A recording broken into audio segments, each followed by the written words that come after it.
transfers to Israel. And I would have to say I would highly recommend people read the Amnesty report, Fueling Conflict. They had a very compelling third statement.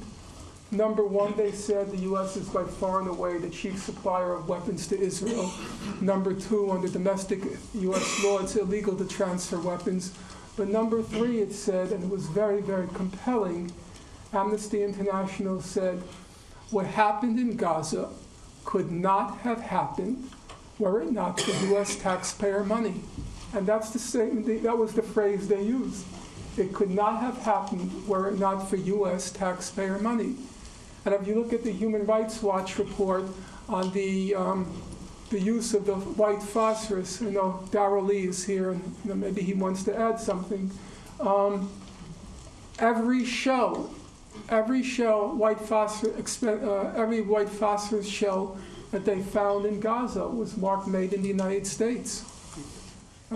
That could not have happened were it not for the U.S. Let's see, over here. You said something about the responsibility of the Israeli political and military leadership for the crimes against humanity. And I was wondering if you could say something about the methods by which they've gathered support for those policies, both in Israel and abroad. Well, Israel prepared for the attack on Gaza on two fronts. As I said, the evidence as of now shows that they began planning for the attack on Gaza as early as March 2007. But they also recognized there are two wars that Israel had to wage. One on the battlefield, though there was, as it turns out, no war on the battlefield. But there was a second war, which was for them very significant, and that's the public relations war. And 6 months before the attack on Gaza began, they set up a national public relations directorate to deal with the issue of how to control public opinion, because they knew full well what they were planning to do, and that it was going to look very ugly if it came out. And as most of you know, Israel sealed the borders, didn't allow foreign reporters to enter, didn't allow human rights organizations to enter, and they had all of these very clever, or they thought very clever, public relations preparations. They purposely, I don't watch television, but I understand that their main spokesperson on TV was this woman named Avital Leibovich. She was dubbed the Blonde Bombshell. And that Israel purposely used a woman, they said, to soften the image that they were projecting of the Israeli military. And it has to be said, for about the first week or so, it was quite successful. Israel was, if we can use the expression, getting away with murder. But after about the first week, it began to fall apart, partly because Al Jazeera had somebody or someone's, I'm not sure if it was one person or several, stationed in Gaza, and also because, as we all know, the print media and the mainstream television and radio no longer control our access to information, and a lot of the truth started to come out. And then, of course, it turned into a complete disaster once the Israel withdrew and people were able to enter and see what happened. I actually asked some people, why do you think Goldstone came out with such a harsh report? I understand tomorrow Christine Chinkin will come, and you might want to ask her. But people told me in part it was because he was absolutely shocked by what he saw in Gaza. It was just so appalling, the magnitude of the devastation. And at that point, the game was up.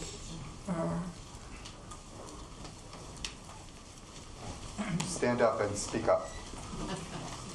Public Veterans for Peace, we've been doing nonviolent peacekeeping training for a while, Bauer Bad Shikan, and I'm wondering what you think in the current situation the future of nonviolent peacekeeping is in Gaza and the West Bank.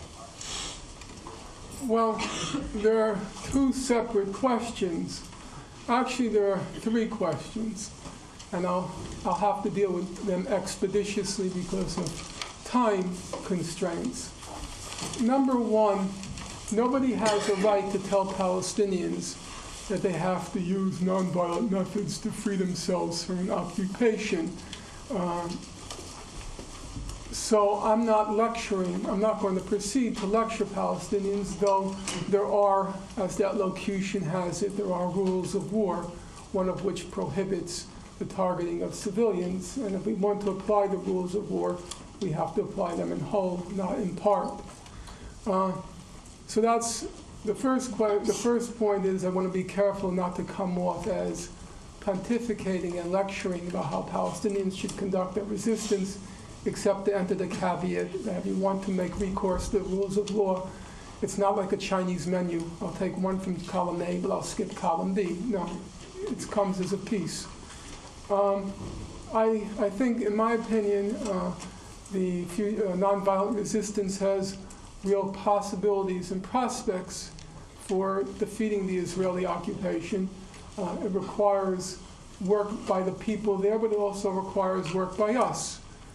And our main responsibility is to tell the world what the record shows. The Palestinians aren't asking for the stars, the moon, and the sky. All of the organizations, both those in power and those which are in opposition, have signed on to a settlement of the conflict consistent with the international law and the enlightened public opinion. The only outliers are the United States, Israel, and a few South Sea islands. And that's easy to see. It's not complicated. All you have to do is go to your computer and enter under Google peaceful settlement of the Palestine question. And what will come up on the screen is the annual vote of the United Nations General Assembly for the terms for resolving the conflict. And the terms presented every year in the UN General Assembly is the two-state settlement and the June 67 border, the right of the Palestinians to exercise self-determination, the whole of the West Bank, Gaza, and East Jerusalem, and a just resolution of the refugee question, the basis of the right of return and compensation. And the vote every year is the same. The whole world on one side, the United States, Israel, Nauru, Palau, Micronesia, and the Marshall Islands on the other side. I mean, it would be funny were it not tragically true. The 22 members of the Arab League in March 2002 called for that same settlement of the conflict and even went beyond those terms and said to Israel, if you agree to these terms for ending the conflict, we'll normalize relations. The Organization of the Islamic Conference, including all the Islamic countries in the world, including Iran. And when I refer to that UN General Assembly vote, it includes Iran. They've also endorsed the Arab League terms to settling the conflict. So the only obstacles are the US and Israel. And that's our main job. We have to tell public opinion what's preventing a resolution of the conflict. And then I think it would require time to go into it, but I think the prospects would be reasonable for nonviolent civil disobedience to succeed. But there's a third component, and it's not enough that the Palestinians are willing to commit themselves to that. You need a leadership. And for various reasons, most of which are familiar to most people in this room, there isn't currently a leadership that's able to create that kind of movement. I'm going to call on someone way, way in the back. So there, yes. Thanks for the talk. This is a reflection of all this. In the context of the aftermath of the Gaza attack, Goldstone Report, which has your book and you've discussed tonight, has seen opinion, both Jewish and non-Jewish, turn more against Israel as the Gaza attack has made it nearly impossible to defend Israel if you hold liberal ideals, as you said.